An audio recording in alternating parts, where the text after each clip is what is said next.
So, hello. This is our free 15-minute business consultation sessions. I'm Laura O'Brien, a successful author and spiritual entrepreneur who runs a multi-stream business in Irish pagan publishing and education. And I'm here trying to serve my community, my spiritual community, spiritual entrepreneurs, anybody who's interested in doing what we've done. I want to make it my mission to help new and growing spiritual businesses to develop in a successful way, as well as being authentic to our community service model. So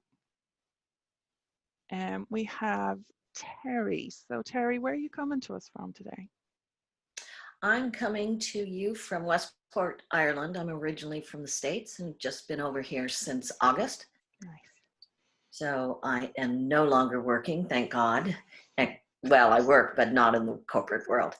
And so where I'm at with all of this, I've been doing this for many years, So right? what is Started this? with divination, spiritual work, helping people. Okay. Always juggling it with corporate America, right? Allowing my spiritual work and the work I do with my clients to fill in the time spaces that I had after my corporate job. And I have built, a pretty successful spiritual business. And I have the website, I have a YouTube that I don't use very often anymore, Facebook, social media. But what I'm finding myself up against now is how do I expand that now that I have all this time? Okay. Right. Right. So what services do you offer currently?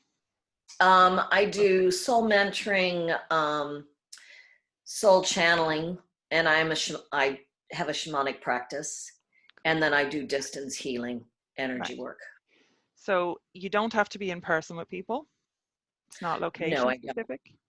Okay. Right. Is there a location element to it? Like, do you have people, can they come to a clinic or to your home, or can you go to them, or? Right. I can go to them, or they can come to my home. Okay. And is that something, because those are kind of two different streams, if you like, right? If you're thinking about your business, you have business that you can do online or, remotely, or business that you have to be, physically there for FaceTime. And then there's the stuff that you can do and you can do once and then set on, so like a passive income kind of thing. So those are kind of the three ways that we can do business, right? So which one of those would you like to be focusing on? I think for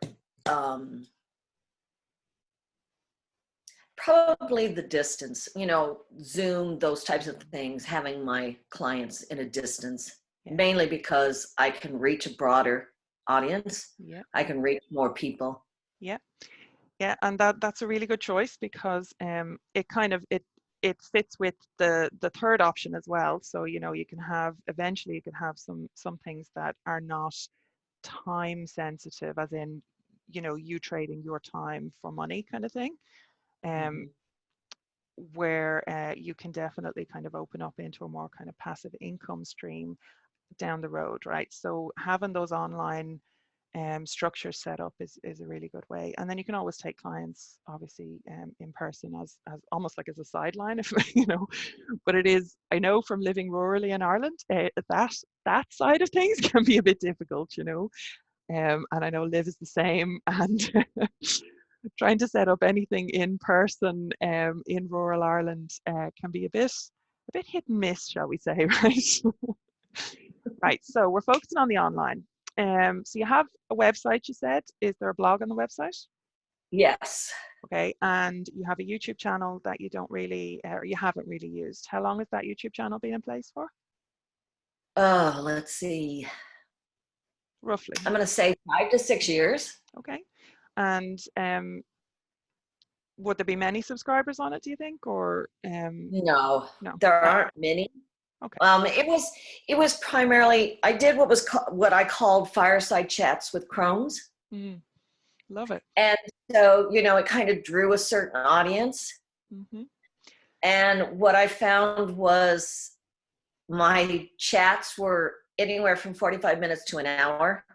and most people won't stay in that Yeah, focus time, right? yeah, yeah, yeah. People have I found from, I mean, a lot of my online teaching is quite intensive, and that's why I run the live courses, but I like to put a lot of stuff on download so that people can kind of take digestible bits in their own time, or like at least if they're in the live session that they also have the recording for replay so that they can, they can go over. And most people have an attention span of about 20 minutes. You're definitely waning after that.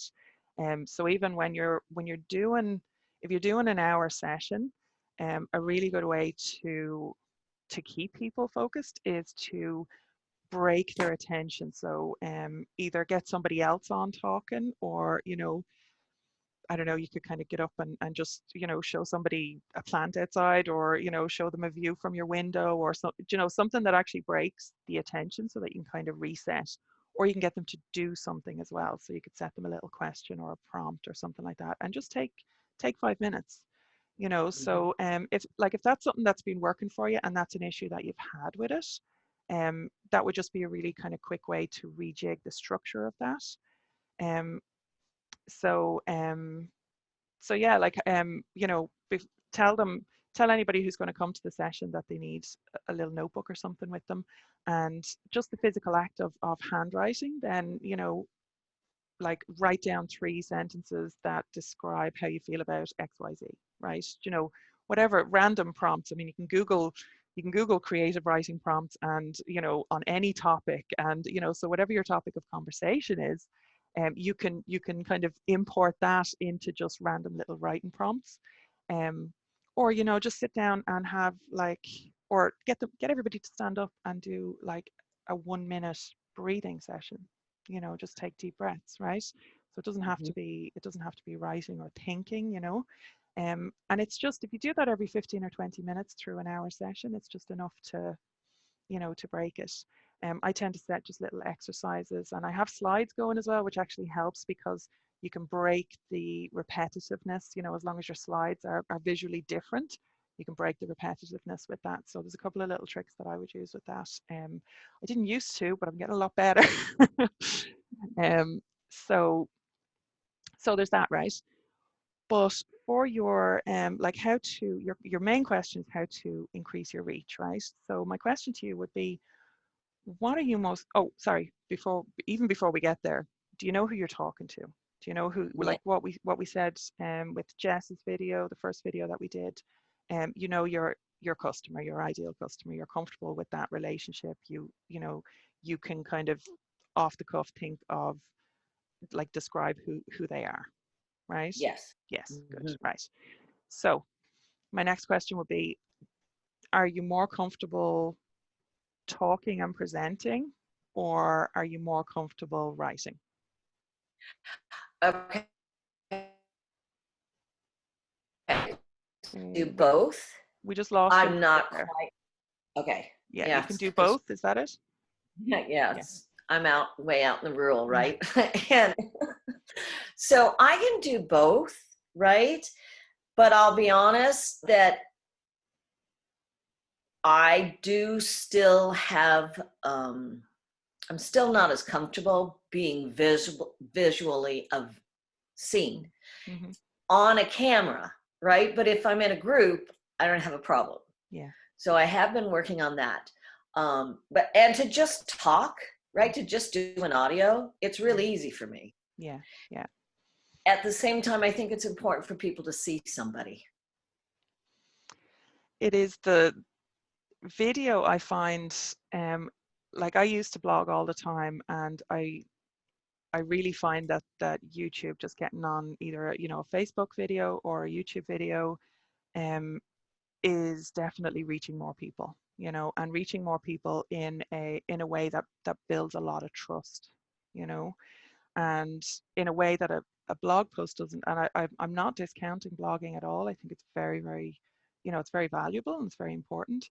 But there's just something about that face to face, especially the way things are going, especially the way things are going generally with the digital age that we're in, but also then this specific 2020 horror show that we're in currently, right? um Right? I think that video is definitely a very, very good bet for anybody, because for building that community, for building rapport, you know. Um, so I would suggest definitely restart your fireside chats. Okay. Do you have a mailing list currently?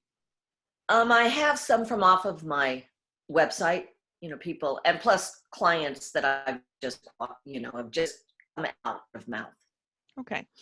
So I have on my website, on my resources page, the mailing list system that I use is ConvertKit, right? MailChimp is one that a lot of people use, and the deliverability, we don't have to get into the tech side of things. The deliverability isn't great on that, but just for a basic mailing list, ConvertKit is the one I use. So I have a toolbox, I think, on my lauraobrien.business website, with the the systems that I use, right? And your mailing list for everybody's business, this definitely goes for everybody. Your mailing list is your number one asset, right? Everything else can be, well, your website, I suppose, as well, but everything else can be taken away from you. YouTube can be taken, your Facebook account can be taken. And I've seen it happen. I've seen it happen with huge businesses, you know, where like they literally wake up and overnight, or a social media platform goes bust, right? Like who's on MySpace anymore? You know, Yeah. I knew a lot of people who were running businesses on MySpace all those years ago. I knew somebody who ran a business through LiveJournal, right? And Oh, where's that now? Okay. yeah. So like, you know, things change very fast with these platforms. You know, there was what was Periscope was the Twitter, you know, the video thing for Twitter. And that was great for about a year. And a lot of people had built up huge communities. And then Facebook started doing Facebook Lives, and that's, you know, that's gone now. So you never know what the next thing is. But if you have a mailing list, that's yours, right?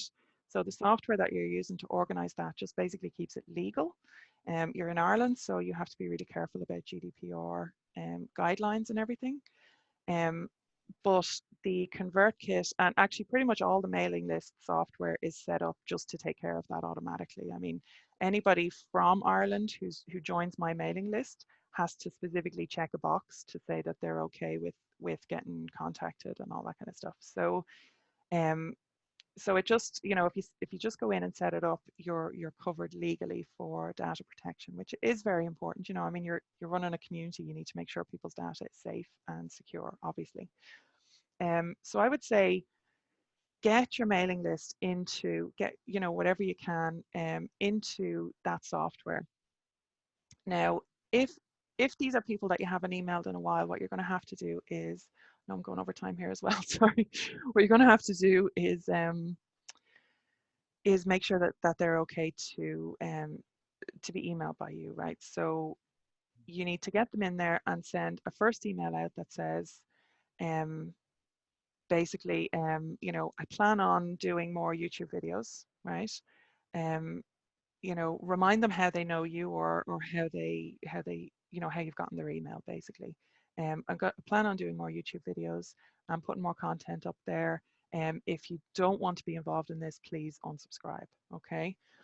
And technically, what you should really do is, I mean, technically, actually, what you have to do legally is tell them that you're starting a new mailing list, and basically you're going to delete anybody who doesn't click this link, right? Um, Okay. so I mean that's entirely your choice. The way we definitely used to do it was just give everybody a very, very clear option to unsubscribe, which you have to do anyway, and you're still meeting a legal requirement when you do that. It's just starting up a cold, like if you've kind of let relationships go cold, it can be a little bit trickier, because people can be pissed off, obviously, if they don't remember where you're coming from or anything like that. Okay, so mailing list. I will be doing more YouTube videos on the technical side of all this, right? And going through the tech and setting it up and all that kind of stuff, because I'm restarting this side of the business, and I'm refreshing myself on all this tech and the services that I've been using for years over in the spiritual business. So I will definitely do that. But start your YouTube videos. So the extreme version of, so you have two options, right? You can go paid or organic. right? If you have a lot of Mm-hmm. money and no time, paid ads. If you have little money and a lot of time, which seems to be your, well, I don't know about your money situation, obviously, but you certainly have a lot of time, right? Organic is the way to go. And the reason that I recommend a blog or YouTube is because it's an investment, right? Mm-hmm. Could you make a video every day for 30 days to get yourself over the hump? Yes. Yeah, If I sat down, yes. yeah. So, I mean, you have the time to do it. Now is definitely the time to be doing that, right? In your videos, I've done a couple on my main YouTube channel where it's like, you know, I'm doing like a Morrigan. I'm a Morrigan priestess, so I'm doing a Morrigan Q&A every day through this month. So comment below with whatever questions, right? And again, you're kind of building the community. So you know, you answer a question or you answer a common question that you see or a question that you have yourself, you know, that you have to kind of go and research and just answer it yourself, right? Is a grand way to start. And then, you know, you start to build up questions that way. And if you're stuck for questions, you know, a really simple way is to go to Google and type in, you know, your topic, whatever your topic is for the month, or your theme, or you know, or just your business theme, spiritual channeling, or you know, whatever it is, and just type that into the Google search bar and see what drops down. And Huh? just make a question out of that, right? It's really simple, but that's now if you sign out, it won't be factoring in the algorithm and everything for you. But you can just do it as you are, signed in, you know, and it'll give you just a basic starting point. It's good enough for now, right? Right. There's a lot of things that you could be doing, but the thing is to just start doing something, right? Mm-hmm. So, um, so you're going to make a video every day on your YouTube channel. What are we now, the 16th of April? Um, Yeah. I mean, go to the end of April, you know, Okay. say I'm going to be, you know, and make at least one a week, do your fireside chats, right? And revisit those. So pick a day that you're going to do your fireside chats, whatever day suits you and whatever time suits you. And in your videos that week, then just mention that and make that your kind of your centerpiece for the week, right? And then Mm-hmm. the next week, then. And look, you're not going to see huge numbers. You're not going to see huge jumps, but it's like I always think of it like compounding interest, right? You see very, very small returns until it starts to jump, it starts to jump, it starts to jump, you know, and that's when you start seeing the big numbers come in. But don't worry about big numbers for now, because what you're doing is putting you're putting I was going to say money in the bank. You kind of are, right? But you're investing your time now for returns later, for community building. And over time, your videos will start to attract, you know, and if you have your mailing list set up, then your call to action at the end of every single video is join my mailing list, you know, hit Mm-hmm. subscribe, you know, hit the bell for notifications is the standard one on YouTube, join the mailing list, you know, and I give a free gift on the mailing list every Friday, you know, or you know, I do a, give them an incentive to join. Like I do, I'll draw a free session, once a month from my mailing list members, you know, something like that. That just gives them a little bit of incentive, and you know, we can definitely get into, there's like that's a whole topic in itself of incentives for joining your mailing list, right? But again, I can revisit all that. Okay, I'm way over time. I'm so sorry, Liv. Okay, so do you know what you're doing? Yes, I do. Thank you very much, Awesome. Laura. Excellent. Okay, Excellent. no problem. So I'm going to be doing more videos like this, the 15-minute consultations. So, you know, hit the bell for uh, subscribe, hit the bell for notifications, and get on my mailing list and make sure that you are aware when these consultation sessions are coming up. Okay.